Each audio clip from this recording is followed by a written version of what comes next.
எல்லா தமிழ் மக்களுக்கும் வணக்கம். என் பேர் ஷீபா. வெல்கம் டு ஷீபா சமையல். இன்னைக்கு நம்ம வீட்டு சமையலில் கொத்தமல்லி தலையை வச்சு சிக்கன் ரெசிபி தான் செய்ய போகிறோம். இது இட்லி, தோசை, சப்பாத்தி, சாதம்னு எல்லாத்துக்குமே அட்டகாசமான சுவையில் இருக்கும். ஃபஸ்ட்டு இந்த ரெசிபி பண்ணுறதுக்கு இந்த பொருட்களை எல்லாத்தையும் நம்ம கிரைண்ட் பண்ணி எடுத்துக்கிடலாம். அதுக்காக ஒரு கைப்பிடி அளவுக்கு பூண்டு பற்களை எடுத்துக்கோங்க. அதில் 3/4 அளவுக்கு இஞ்சி துண்டுகளை எடுத்துக்கிடலாம்.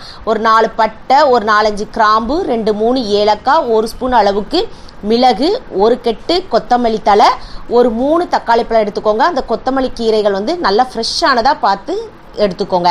இப்போ இது எல்லாத்தையும் தேவைப்படுற அளவுக்கு தண்ணி ஊற்றி கிரைண்ட் பண்ணி எடுத்துக்கோங்க. இந்த அளவுக்கு கொத்தமல்லி கீரை சேர்க்குறோமே, சிக்கன் ரெசிபி எப்படி இருக்கும்னு நினைக்காதீங்க. டேஸ்ட் ரொம்பவே சூப்பராக இருக்கும். இப்போ அடுத்ததாக ஒரு கடாயை சூடுபடுத்தி அதில் 4 ஸ்பூன் எண்ணெய் சேர்த்துக்கோங்க. எண்ணெய் நல்லா சூடேறவும் 1 கப் அளவுக்கு சின்ன வெங்காயம் சேர்த்துக்கிடலாம். இந்த ரெசிபிக்கு சின்ன வெங்காயத்தில் செஞ்சீங்க அப்படின்னா டேஸ்ட் ரொம்பவே சூப்பராக இருக்கும். சின்ன வெங்காயம் இல்லாத பட்சத்தில் நீங்கள் பெரிய வெங்காயோட ஒரு 3 பல்லாரியை நறுக்கிட்டு சேர்த்துக்கோங்க. அது கூட 2-3 எனக்கு கருவேப்பிலை கொத்தும், தேவையான அளவுக்கு உப்பும் போட்டு வதக்கிக்கோங்க. அப்போ வெங்காயம் சீக்கிரமாக வதங்கிடும். அதே சமயத்தில் இந்த வெங்காயத்தில் உப்பு பிடிச்சி சாப்பிட ரொம்பவே டேஸ்டியாக இருக்கும்.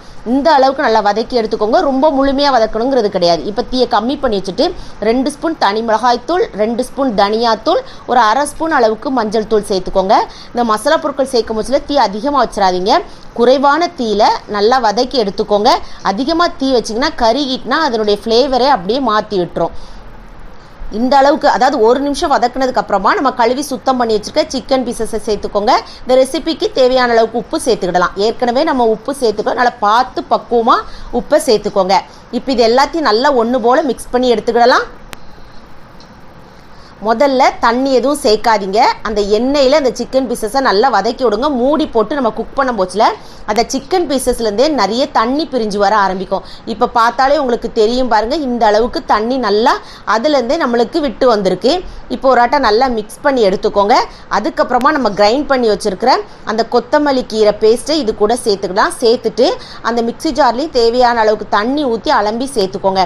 இது குழம்பு கன்சிஸ்டன்சிக்கு வேணுமா, இல்லை கிரேவியாக வேணுமா, இல்லை செமி கிரேவியாக வேணுமான்னு பார்த்து அதுக்கேற்ற மாதிரி நீங்கள் தண்ணி சேர்த்துக்கலாம். ஆனால் முக்கியமாக அந்த சிக்கன் வேகிற அளவுக்கு தேவையான தண்ணியை ஊற்றிக்கோங்க. இப்போ நல்லா மிக்ஸ் பண்ணி பார்த்துக்கோங்க. உப்புலாம் கரெக்டாக இருக்கான்னு செக் பண்ணி பார்த்துக்கோங்க. இப்போ அப்படியே மூடி போட்டு ஒரு 10 நிமிஷம் குக் பண்ணி எடுத்துக்கிடலாம். முதல்ல ஹை ஃப்ளேம்லேயே இருக்கட்டும். இப்போ பாருங்கள், ஒரு 10 நிமிஷம் ஆயிருக்கு. இடையில அப்பப்போ நீங்கள் கலந்து விட்டுக்கோங்க, சரியா? அல்லது அப்படி இல்லைன்னா அடி பிடிச்சிடக்கூடாது. இப்போ ஓரளவுக்கு எண்ணெய் பிரிஞ்சு வந்திருக்கு. சிக்கன் பீசஸும் நம்மளுக்கு ஒரு 80% அளவுக்கு நல்லா குக் ஆகி வந்திருக்கும். இப்போ நல்லா கலந்து விட்டாச்சு.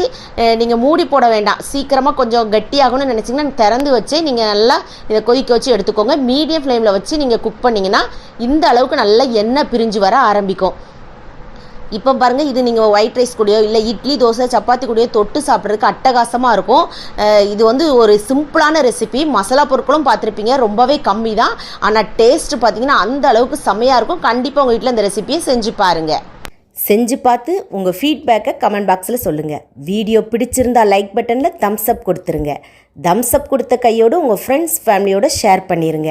ஃபர்ஸ்ட் டைம் வியூவராக இருந்தால் சப்ஸ்கிரைப் பண்ணி சப்போர்ட் பண்ணுங்கள். நான் இன்னொரு வீடியோவில் இன்னொரு வித்தியாசமான சுவையான மனமான ரெசிபியோடு நான் உங்களை சந்திக்கிறேன். அது வரைக்கும் டாடா பாபாய்.